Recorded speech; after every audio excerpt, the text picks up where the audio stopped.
Sometimes you long for adventure, something different. I sure did. So I decided to try WWOOFing. That stands for Worldwide Opportunity on Organic Farms. Basically, you work on a farm for 5 hours a day and you get free room and board in exchange. I had heard a lot about it and wanted to check it out for myself. Every WWOOFing opportunity is different, but you can go on the site and search for one that is right for you. I was looking for one taking care of animals, and I was going to be on the West Coast, and it was November, so I looked in Southern California, where I figured it'd be warmer. And then, of course, you have to read the reviews, and look at the accommodations. Will you be sleeping in an RV, or in a tent, or in a house? Huge tip that I didn't do, but should have, is if you want to work with other woofers while you're away, write to your host and find out if other woofers have signed up during that time period. It can make the experience so much more fun having a buddy.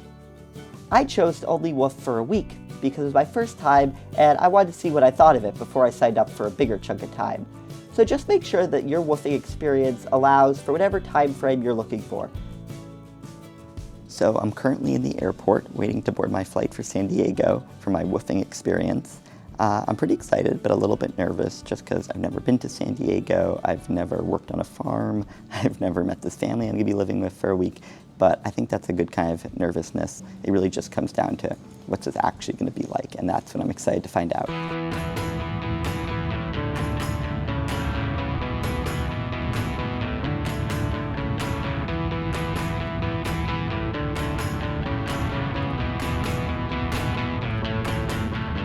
When I landed in San Diego, my host was able to pick me up at the airport, and I went with him on some errands for the farm. Always make sure you can get to your woofing location. My host and I had arranged that as a backup plan, I would Uber halfway, but the location was so remote, I wouldn't have been able to Uber the whole way. So check out those logistics before you arrive. That night, I met my fellow woofers. There were 6 of us during my time, which made for a nice community. We ranged in ages from 18 to 33, and as a 23-year-old, I was the second youngest. The following morning, since many of us were new to the farm, the host showed us around and went over the morning feeding routine. There were a lot of animals on the farm. There were turkeys, ducks, peacocks, chickens, dogs, cats, guinea hens, bunnies, pigeons, goats, and a pig. And they were all just there for fun. There wasn't a meat farm or anything like that. I thought Southern California meant guaranteed warm weather, but we were in the mountains and it was actually quite chilly. So come prepared for all weather and bring some clothes you don't care too much about because farm work can get pretty messy. For meals, our host provided a lot of different types of food and we could make whatever we'd like from it. We had a little outdoor kitchen we used for many meals, and afterwards we even had a fire. Be sure to check that your host will accommodate special dietary restrictions, such as if you're vegetarian or gluten-free or anything like that, before you arrive at the farm so that they have the right kind of food for you. Unfortunately, the following morning I woke up not feeling well at all. This was very nerve-wracking for me because I was in a new environment with new people in a remote location with an expectation of working. I let my hosts and fellow woofers know that I was sick, and I wore my mask inside to avoid spreading whatever I had. It's a good idea to bring COVID tests, a thermometer, masks, and medicine, just in case you find yourself feeling under the weather. I was glad that I had it. My hosts were really kind and said I should just take it easy, but I still really wanted to work because I was only going to be there a week. I wanted to get the woofing experience. So I probably pushed myself more than I should have, but what can you do? There I was. I wanted to have the experience.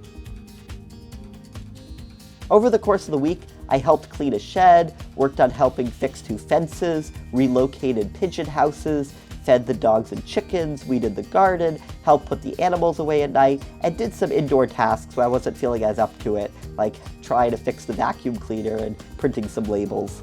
So I kept busy. One day while I was there, a huge tree needed to come down. So that was exciting to watch. I had never seen such a big tree just fall down.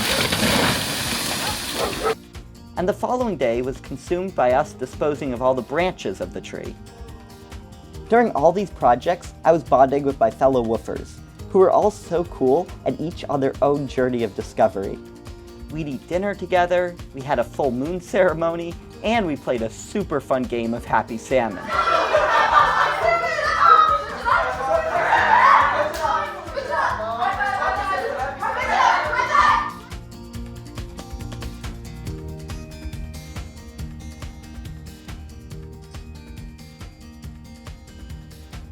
On my last day, all us woofers went to San Diego for a day off. I had decided to stay in a hostel in San Diego for a couple days to end my trip, so this was a way that we could all spend the day together and I could get back to San Diego. We started in Balboa Park, got some Mexican food for lunch, and then checked out Ocean Beach, which if you're a local, you call it OB. At the end of the day, my woofing friends came into my hostel with me as I got checked in. As I said goodbye to them, I felt such gratitude for the week and for them. Just 7 days ago they were strangers, but now they were my good friends. I sense our paths will cross again. Over the next 2 days, though I still wasn't feeling great, I explored San Diego as best I could. I went to the Ship Museum, Little Italy, Old Town, the Sunset Cliffs, Balboa Park, and the San Diego Zoo.